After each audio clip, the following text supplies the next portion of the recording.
году не только Башкирский государственный университет распахнул руки перед первокурсниками, их также ждут различные секции нашего университета. И Правком ТВ не стал исключением, ведь именно сегодня мы проводим набор креативных и активных ребят, желающих работать в студенческом СМИ. Неделю назад в группе Правком ТВ было сделано объявление о наборе операторов, корреспондентов, монтажеров, и сразу же на почту нашего канала стали поступать заявки об участии. Все желающие были приглашены на открытие набора, знакомство с Правком ТВ и веселый квест. Ребята, разделившись на 7 команд, прошли точки, которые выявили их таланты, склонности и умения.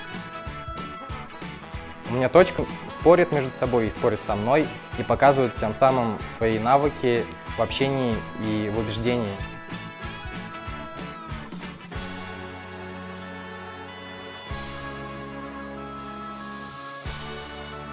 На моей станции ребята будут разгадывать кроссворд по фильмам. Тут достаточно легкие вопросы и несложная станция. Новичкам пожелаю, чтобы они усердно работали и обязательно использовали этот опыт как для своей будущей профессии или просто для того, чтобы сделать свои студенческие года действительно запоминающимися и яркими.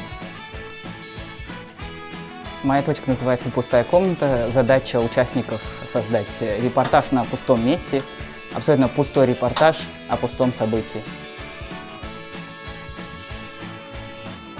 Если вы здесь останетесь, то это надолго. Потому что Правком ТВ — это одна большая семья, в которой тебе хорошо, в которой тебе тепло, в которой тебе комфортно. И ты уже не хочешь отсюда уходить. Ты хочешь оставаться даже здесь после университета, как ты его закончил.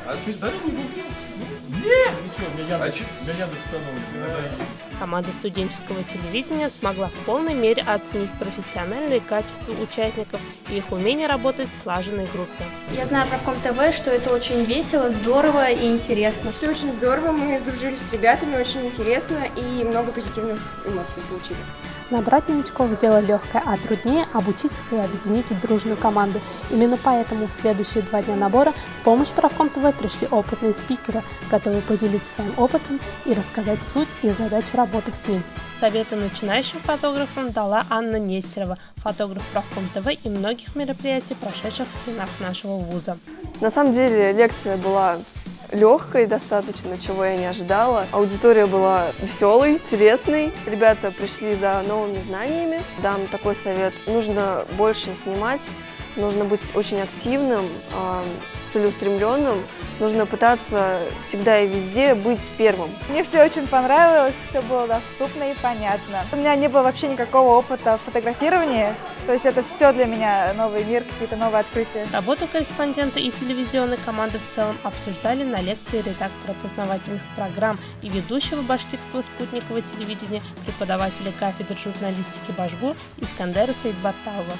Выступающие объяснили суть работы на телевидении и поделились своим опытом. Очень интересно, познавательно, открыла для себя много чего нового и стало немножко страшнее, потому что нужно ко всему ответственнее относиться. Но надеюсь, что у меня все получится. Также своими знаниями в области операторского мастерства и работы монтажера поделился креативный директор Правком ТВ, видеограф Руслан Насибуллин. На конкретных примерах Руслан рассмотрел ошибки некоторых телесюжетов. Полученный опыт помог ребятам в конкурсе от Правком ТВ, ведь для того, чтобы стать членом нашей команды, участникам нужно было снять пародии или серьезные адаптации различных программ. Последний день мероприятия был посвящен подведению итогов конкурса и всего набора. Таким образом, ряды работников студенческого телевидения Башгу пополнили ребята, активно проявившие себя в ходе создания и реализации телепроектов групп. А первое место в состязании заняла команда Кишмиш ТВ под руководством корреспондента Правком ТВ Анны Полянской. Надеемся, что и дальше нашу команду ждет активное сотрудничество и интересная работа с новичками. А пока желаем им успеха, позитива и креатива. Идея была крутая, хоть мы все не реализовали, но задумка клевая, ее можно будет потом уже в будущем уже в правкоме как-то сделать и выпустить. Мы делали новостной проект, я была ведущей новостей. Было очень здорово. Работать в команде было очень интересно и весело. Мы все сплотились, дружились. Была очень приятная атмосфера, мне очень понравилось. Гузель Знаева, Айгуль Низамутдинова, Артур Хасанов, Михаил Моничков специально для Правком ТВ.